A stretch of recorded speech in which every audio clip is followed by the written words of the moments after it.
Sa Ebanghelyo ng Miyerkules Santo, si Judas ay lumapit sa mga punong pari at nagtanong, "Magkano ang ibibigay ninyo sa akin kung ipagkakanulo ko siya?"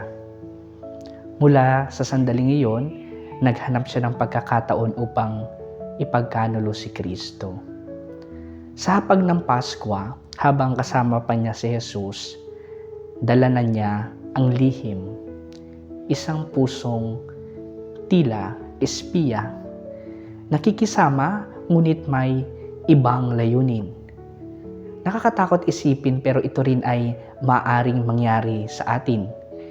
Ilang beses tayong nananatiling malapit sa Diyos sa panlabas. Nagsisimba, nagdarasal, nakikibahagi sa gawain ng simbahan. Ngunit sa loob, may mga lihim tayong kinikimkim na salungat kay Jesus. Parang si Judas, kasama si Jesus sa mesa, ngunit ang puso ay malayo na. Ang pagiging espiya ay hindi lang pagtataksil sa gawa, kundi pagkakahati ng puso.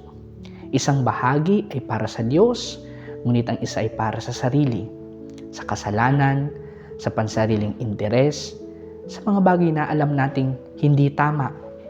Tahimik itong nangyayari. Madalas hindi napapansin ng iba, pero unti-unting lumalayo ang loob natin sa Panginoon. Alam natin ang tama, ngunit ginagawa natin ang mali. Dahil dito, nawawala ang kapayapaan sa loob. Nagsisimula ito sa maliliit na kompromiso hanggang sa masanay na ang konsensya.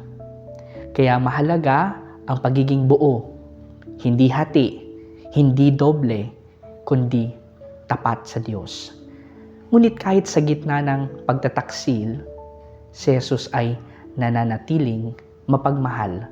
Alam niya ang gagawin ni Judas, ngunit pinapakain niya pa ito sa iisang hapag.